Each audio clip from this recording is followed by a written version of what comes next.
மஸ்ஜித் குபாவில் இருக்கக்கூடிய ஹஜ்ரத் ஸஅத் இப்னு ஹைஸமா ரலியல்லாஹு அன்ஹு நபிகள் நாயகம் ஸல்லல்லாஹு அலைஹி வஸல்லம் அவர்களை கொண்டு மதீனாவிற்கு வரும் முன்பாகவே ஈமான் கொண்ட ஒரு சஹாபி.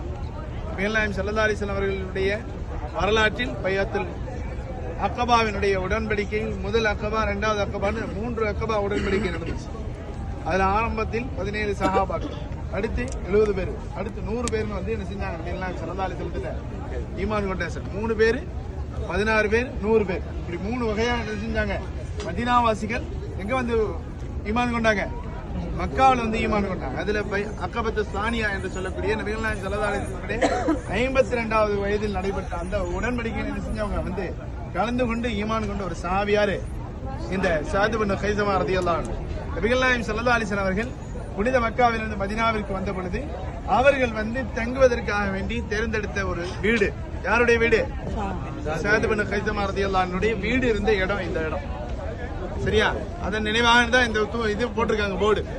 இங்க இருக்கும்போது நபிகள் நாயகம் ஸல்லல்லாஹு அலைஹி வஸல்லம் கூட யார் இருந்தது? நபிகள் நாயகம் ஸல்லல்லாஹு அலைஹி வஸல்லத்தினுடைய சச்சா யாரு? ஹம்ஸத் இப்னு அப்துல் முத்தலிப். யார் பேர் போட்டுங்க பாருங்க. ஹம்ஸத் இப்னு அப்துல் முத்தலிப், ஸைத் இப்னு ஹாரிஸ், அபு முர்ஷித் அல் கனவி, அப்துல்லாஹ் இப்னு மஸ்ஊத், ரதீஷ் ஷிமாலை இப்னு அப்து அம்ர் வ ஸஹீப் இப்னு ரூமி. இத்தனை சஹாபாக்கள் நபிகள் நாயகம் ஸல்லல்லாஹு அலைஹி வஸல்லத்தோட யாருடைய வீட்டுல தங்கினாங்க? ஸஅத் இப்னு ஹைஸமா ரலியல்லாஹு அன்ஹுடைய வீட்டுல தங்கினாங்க. அவர்களை உபசரித்த நபிகள் நாயகம் ஸல்லல்லாஹு அலைஹி வஸல்லம் அவர்களையும் சஹாபாக்களையும் உபசரித்த ஒரு விருந்து உபசரிப்பு கொண்ட அந்த தன்மை கொண்டவங்க யாரு?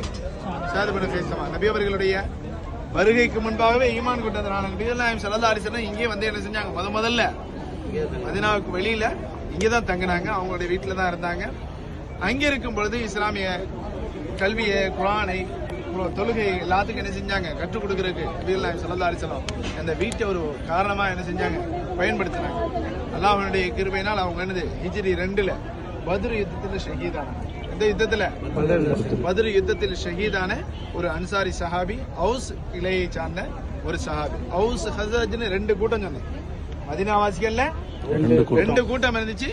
அவுஸ் ஹஸ்ரஜ், இந்த 2 கூட்டமும் ஜென்ம பகை உள்ளவர்கள். அந்த 2 பேருடைய அந்த பகையையும் 2 கூட்டத்தினுடைய பகையையும் நபிகள் நாயகம் ஸல்லல்லாஹு அலைஹி வஸல்லம் வருகைக்கு பிறகு மாற்றினார்கள் என்பதா வரலாற்றில் சொல்லப்படுகின்றது.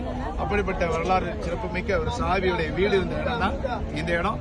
அல்லாஹ் தஆலா நமக்கும் இவர்களை போன்ற ஈமானிய தன்மையையும் இவர்களை போன்ற அல்லாஹ்வுக்காக வேண்டி அல்லாஹ்வுடைய வழியிலே தியாகம் செய்யக்கூடிய ஒரு வாழ்க்கையை எல்லாம் நமக்கு தந்தல் புரிவானாக. ஆமீன்.